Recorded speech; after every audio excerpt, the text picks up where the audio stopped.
바닥이 용암이에요. 농담이에요. 하지만 솔직히 무너져 내리고 있죠. 아직 느끼지 못하실 수도 있지만 북미의 거대한 지역은 이미 집안에서 59km에 달하는 암석이 유실되었습니다. 지진이나 거대한 싱크홀이 아니라 땅이 흔들리는 것을 막아주는 집안의 일부가 사라지고 있는 것입니다. 한 연구팀이 지질학적 폭탄을 떨어뜨렸습니다. 북미 대륙의 일부가 매우 슬프고 매우 느린 아이스크림 물방울처럼 얇아지고 있다는 것입니다. 어떻게 알았을까요? 연구팀은 기본적으로 지구를 첨단 전신 MRI로 촬영해서 한때 파괴할 수 없는 것으로 여겨졌던 암석이 어떻게 오븐 안에 있는 거꾸로 된 치즈 피자처럼 지구의 내장으로 녹아내리고 있는지를 보여주는 3D 지도를 만들었습니다. 하지만 이 혼란을 제대로 이해하려면 먼저 저의 오랜 친구인 크레톤을 만나야 합니다. 크레톤은 대륙의 뿌리와 같은 존재입니다. 수십억 년 전에 두껍고 단단하며 오래된 것이죠. 운석 충돌, 초화산, 심지어 판의 지각 운동에서도 살아남은 나쁜 녀석들이에요. 예를 들어 판들이 주먹 다짐을 했다면 산맥이 탄생했을 거예요. 만약 두 판이 이온을 하고 서로 떨어져 표류한다면 완전히 새로운 바다가 탄생할 것입니다.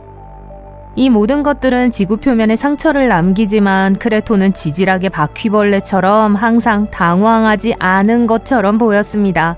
그리고 크레톤은 기본적으로 얼굴에 주먹을 맞고도 아무것도 느끼지 못하기 때문에 과학자들은 항상 거의 파괴되지 않는다고 생각했습니다. 그런데 한 그룹의 연구원들이 멋진 기계를 실험해 본 결과 크레톤이 무너지고 있다는 사실을 깨달았습니다. 어떻게요? 1억 년 전 북미 대륙의 주요 판 아래로 미끄러지기 시작한 아주 오래된 지각판인 파랄롤판으로 들어가 볼까요? 사실 이것은 매우 정상적인 과정이에요. 이를 섭입이라고 하며 지구가 암석을 재활용하고 과열을 방지하는 방법입니다. 섭입이 오랫동안 일어나고 있었던 만큼 이제는 파랄로는 크레톤에서 거의 644km 떨어져 있고 지구의 외핵에 이상하게도 가까운 하부멘틀에 꽤 차갑게 자리 잡고 있습니다.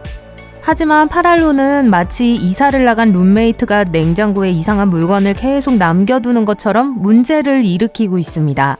가라앉으면서 북미 대륙의 지반을 잡아당겨서 지반이 늘어나면서 조각들이 깊은 멘틀 속으로 떨어지고 있습니다. 게다가 가라앉는 파랄로는 물과 이산화탄소를 주변 암석으로 누출시켜 크레톤을 더욱 부드럽고 잘게 부숴버릴 수 있게 만들었습니다. 고마워요 파랄론, 멋지기도 해라. 과학자들은 수천 개의 모니터링 스테이션에서 수백 건의 지진을 연구한 결과 대륙의 거대한 물질 덩어리가 아래로 흘러내려 지각이 59km까지 얇아졌다는 사실을 확인했습니다. 우유팩에 들어갈 수 있는 것보다 더 많은 암석이 사라진 거예요. 극적으로 들리시죠? 하지만 걱정하지 마세요. 이런 일은 달팽이 속도로 일어나고 있어요. 눈에 띄는 일이 일어나려면 수백만 년이 걸릴 거예요. 먼 미래에 증손자들이 여전히 단단한 땅 위에 서 있을지도 모릅니다. 하지만 너무 편안해하진 마세요. 이게 시급한 문제가 아닐 수도 있지만 도움을 청할 새도 없이 더 빠르게 진행되고 있는 또 다른 유형의 침몰이 있습니다. 2050년까지 뉴욕, 볼티모어, 찰스턴을 포함한 미국의 주요 도시 32곳 이상이 부분적으로 수몰될 수 있다는 겁니다. 그거 아세요? 문제의 대부분은 우리의 잘못입니다. 과학자들은 2007년부터 일부 도시가 매년 1에서 2mm씩 땅속으로 가라앉고 있다는 사실을 발견했습니다. 사우스캐롤라이나의 찰스턴은 매년 4mm씩 가라앉는 최악의 상황으로 치닫고 있습니다. 물론 이 수치는 작고 약간 우스꽝스럽게 들릴 수 있습니다. 하지만 찰스턴은 해발 3m에 불과하며 바다가 목 아래로 숨을 들이마실 때는 약간의 침몰도 큰 영향을 미칩니다. 홍수가 정말 심한 날에는 그곳 사람들은 차를 버리고 기본적으로 헤엄쳐서 집으로 돌아와야 합니다. 이 모든 현상을 지반 침하라고 합니다. 가라앉는 땅과 해수면이 상승하면 침수된 거리, 염분이 많은 농지, 유령의 숲, 그리고 매우 짜증스러운 집주인들로 구성된 재난 칵테일이 만들어집니다. 그리고 이는 주택에만 국한되지 않습니다. 교량, 도로, 공항, 발전소 등 우리가 매일 의존하는 기반 시설도 심각한 피해의 위험에 처해 있습니다. 침수된 전력망과 침몰한 고속도로는 수십억 달러의 경제적 손실을 초래하고 지역사회에 중대한 안전 위험을 초래할 수 있습니다. 모든 것이 인류의 잘못은 아닙니다. 이 문제의 일부는 빙하기까지 거슬러 올라갑니다. 약 12,000년 전 거대한 빙상이 지구 북부를 뒤덮었는데 그 무게는 엄청나게 무거웠습니다. 무게가 땅을 눌렀고 얼음이 녹아도 땅은 트램펄린처럼 다시 튀어나오지 않았습니다. 대신 찌그러진 곳은 솟아오르고 그렇지 않은 곳은 내려앉는 이상한 지질학적 시소 게임이 시작되었습니다. 빙하 등방성 조정이라고 불리는 이 모든 과정은 오늘날에도 여전히 일어나고 있습니다. 하지만 물론 인간은 상황을 악화시키는 방법을 찾아냈습니다. 지하수 추출이 그 주범입니다. 매트리스의 충전재를 뽑아내는 것처럼 시간이 지나면 모든 것이 처지게 됩니다. 캘리포니아의 센트럴밸리 같은 곳에서는 가뭄에 물을 계속 퍼내기 때문에 땅이 1년에 최대 20cm까지 내려가고 있습니다. 뉴욕과 같은 도시에서 문제는 물뿐만이 아닙니다. 고층 빌딩 자체가 상황을 악화시키고 있습니다. 수백만 톤의 콘크리트와 강철을 연약한 집안 위에 쌓아 올리면 집안이 평평해지는 경향이 있어요. 궁금하실까봐 말씀드리자면 뉴욕시 건물의 총 질량은 약 7,620억 킬로그램이에요. 자유의 여신상 350만 개를 쌓아 올린 것과 같은 무게죠. 상대적으로 좁은 면적에 이렇게 많은 무게가 집중되어 있기 때문에 시간이 지남에 따라 집안이 압축될 수밖에 없습니다. 이보다 더 지저분해질 수 없다고 생각했다면 다시 생각해보세요. 우리는 댐을 건설해서 강이 해안 지역으로 신선한 퇴적물을 운반하는 것을 막고 있습니다. 이 퇴적물은 대자연이 땅을 다시 부풀리는 것과 같은 역할을 해요. 퇴적물이 없어 해안지대는 낡은 스펀지처럼 굳어지고 있습니다. 게다가 농업이나 건설을 위해 습지를 배수하면 이탄 토양이 말라서 무너집니다. 솔직히 말해서 땅이 회복할 수 없는 상황이에요. 과학자들은 또한 무성한 습지였던 지역이 현재 미국에서 특히 걸프 연안을 따라 가장 빠르게 가라앉고 있는 곳 중 하나라는 사실을 발견했습니다. 예를 들어 루이지애나에선 침강과 해수면 상승으로 인해 축구장 크기쯤 되는 땅이 사라지고 있습니다. 그렇다면 해수면보다 위에 살고 싶은 평범한 사람들의 최종 목표는 어떤 상황일까요? 글쎄요, 그다지 좋아 보이지 않습니다. 물에 잠긴 숲인 유령숲이 생겨나고 농지가 염분으로 변해 사용할 수 없게 되고 심지어 비가 오지 않아도 도로가 침수되는 맑은 날 홍수가 발생하고 있습니다. 끔찍하죠. 한편 서부 해안의 캘리포니아도 상황이 녹록지 않습니다. 샌프란시스코와 로스앤젤레스 모두 가라앉고 있어 해수면 상승으로 인해 두 도시가 2배 더 큰 타격을 입을 수 있습니다. 팔로스, 버데스 반도와 같은 일부 지역에서는 땅이 너무 빨리 가라앉아 그곳의 사람들이 두더지처럼 살게 될지도 모릅니다. 그렇다면 미국이 제2의 아틀란티스로 변하고 있는 걸까요? 아마 다음 주는 아닐 겁니다. 하지만 지하수 펌핑을 줄이고 더 스마트한 도시를 계획하는 등 심각한 조치를 취하지 않으면 최소 50만 명이 심각한 위험에 처하고 2050년까지 주택 피해액이 1,090억 달러에 달할 수 있습니다. 결국 북미가 잘못 만든 수플레처럼 가라앉지는 않겠지만 지각에 균열이 생기고 있는 건 분명합니다. 따라서 지하수 펌핑을 줄이고 건축 방법과 장소를 재고하고 우리의 발을 건조하게 유지하는 데 조금 더 투자해야 할지도 모릅니다. 언젠가 정말 바닥이 용암이 된다면 최소한 누수부터 고쳤더라면 하는 아쉬움이 남을 테니까요. 볼리비아에는 우투 룬쿠라는 오래된 화산이 있습니다. 약 25만 년 동안 폭발하지 않았기 때문에 이 화산의 이야기는 끝났다고 생각할 수 있습니다. 하지만 최근 들어 조금 이상하게 행동하기 시작했습니다. 지금은 마치 긴 낮잠에서 깨어난 좀비처럼 보여요. 그런 종류의 종말이 다가오는 걸까요? 우투 룬쿠는 안데스 산맥에 있는 높이 6,100m에 달하는 거대한 산입니다. 성층 화산이라고 불리는데 이는 크고 가파르며 원뿔 모양이라는 뜻입니다. 이러한 종류의 화산은 용암, 화산재, 암석의층으로 만들어집니다. 용암이 두껍고 내부에 가스를 가두기 때문에 무섭고 강력하며 폭발적인 분출을 일으킬 수 있습니다. 마치 곧 터질 준비가 된 탄산음료 같다고 생각하세요. 베수비오산 같은 유명한 화산이 우투 룬쿠와 비슷한데요. 베수비오산 폭발로 완전히 파괴된 폼페이의 비극적인 운명을 기억하시나요? 볼리비아에도 비슷한 일이 기다리고 있는 걸까요? 우투룬쿠 화산은 오랫동안 조용했지만 과학자들은 가스를 내뿜고 작은 지진이 울리고 주변 땅이 부풀어 오르는 등 마치 기지개를 켜는 것처럼 느껴지는 현상을 발견했습니다. 화산이 다시 폭발할 준비를 하고 있는 것은 아닌지 궁금해지기 시작했죠. 과학자들은 이 상황을 자세히 살펴보기로 결정했고 화산 아래에서 움직이는 액체와 가스가 이 모든 활동을 일으킨다는 사실을 알아냈어요.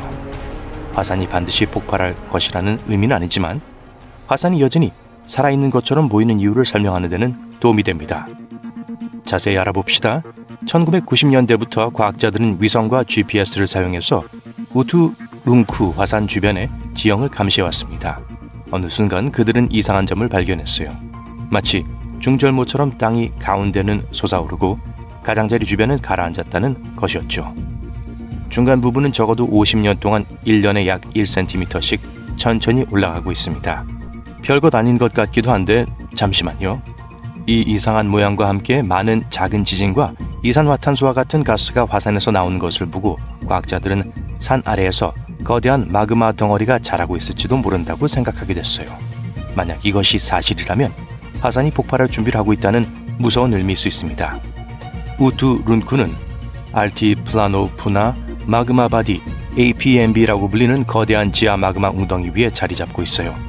볼리비아, 칠레, 아르헨티나의 일부 지역 아래에 걸쳐있는 매우 크고 깊은 웅덩이입니다. 과학자들은 APMB의 마그마가 상승해서 지표 근처로 모이고 있는데 이것이 분화로 이어질 수 있다고 생각했습니다. 하지만 1700회 이상의 지진을 연구하고 화산 주변의 암석을 확인한 결과 과학자들은 새로운 아이디어를 얻었습니다. 마그마가 솟아오르는 것이 아니라는 거예요.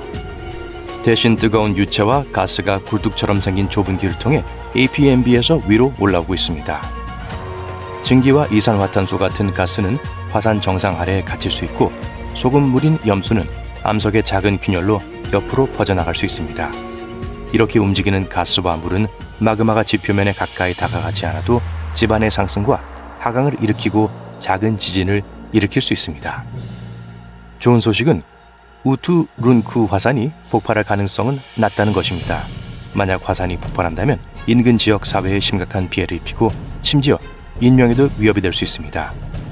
용암이 화산에서 수십 킬로미터 떨어진 마을까지 흘러갈 수 있고 화산재가 볼리비아, 아르헨티나, 칠레까지 퍼질 수도 있습니다.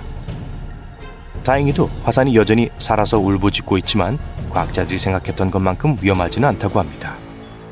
이 발견은 과학자들이 전 세계의 다른 화산이 폭발할 준비를 하고 있는지 파악하는 데 도움이 될 수 있습니다. 이제 연구자들에 따르면 곧 폭발할지도 모른다는 스퍼산이 있는 알래스카로 가보겠습니다. 이 화산은 정상과 측면 통풍구에서 이상한 양의 화산가스를 내뿜고 있어요. 1992년에 마지막으로 분화했던 곳이죠.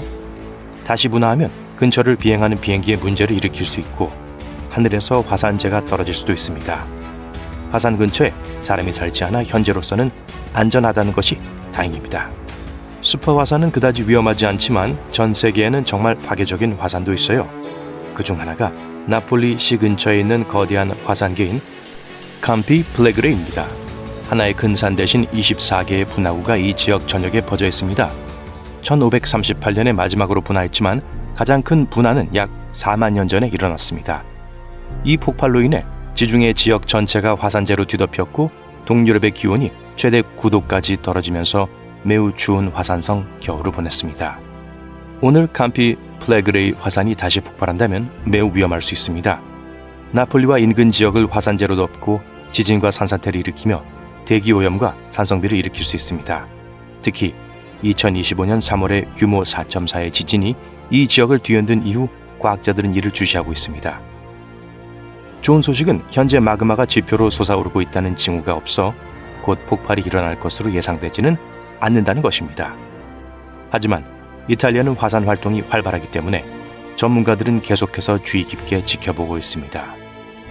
베수비오산은 이탈리아에 있으며 세계에서 가장 유명한 화산 중 하나예요.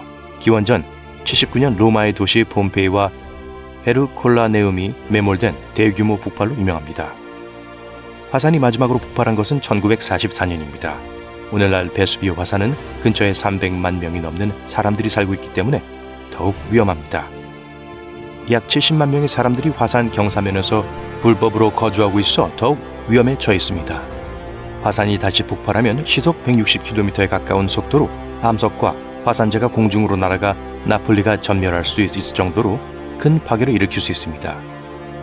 다행히 과학자들은 베수비오 화산의 대규모 분화는 앞으로 수백 년 동안은 일어나지 않을 것으로 보고 있습니다. 하지만 여전히 활화산이기 때문에 연구자들은 베수비오 화산을 계속 모니터링하고 있습니다. 쿰브레 비에하는 카나리아 제도의 일부인 라팔마 섬에 있는 화산이에요. 이 화산은 2021년에 마지막으로 분화했습니다.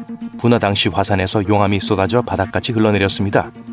3,000채가 넘는 주택이 파괴되었지만 다행히도 수천 명의 사람들이 안전하게 대피했기 때문에 최악의 상황은 아니었습니다. 과거의 과학자들은 거대한 폭발로 인해 화산 서쪽 전체가 떨어져 나가 바다로 추락할 수 있다고 우려했습니다. 이렇게 되면 대서양을 가로질러 수백 킬로미터 높이의 거대한 파도를 일으키는 메가 쓰나미가 발생할 수 있습니다. 하지만 최근 연구에 따르면 이런 일이 일어날 가능성은 매우 낮다고 합니다.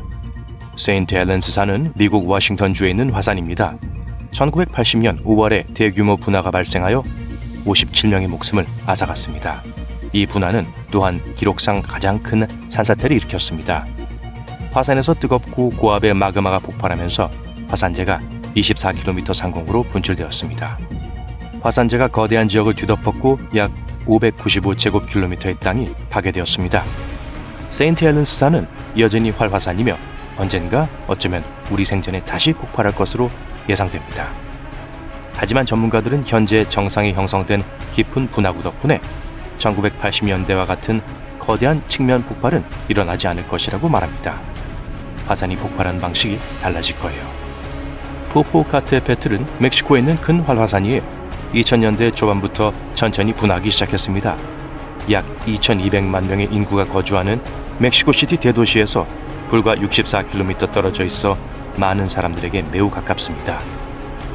그리고 약 600만 명의 주민이 거주하는 푸에블라에서 48km 떨어져 있습니다. 포포카테페틀 화산이 크게 폭발하면 멕시코시티를 20cm 깊이까지 두꺼운 화산재로 덮을 수 있어요. 이 화산재는 하수구를 막고 물을 엉망으로 만들고 심지어 전기 공급을 중단시킬 수도 있습니다. 더 심각한 문제는 빠르게 움직이는 용암과 화쇄류라고 불리는 매우 뜨거운 물줄기가 산 아래로 흘러내려 인근 마을을 파괴할 수 있다는 점입니다. 50년 동안 조용했던 화산이지만 지금은 꽤 자주 울리고 흔들리고 있습니다. 2024년 2월에 있었던 화산 폭발을 포함해 12번이 넘는 작은 폭발이 있었습니다. 인근 지역 일부가 화산재로 덮였지만 과학자들은 이게 그리 놀라운 일이 아니라며 면밀히 주시하고 있다고 말합니다.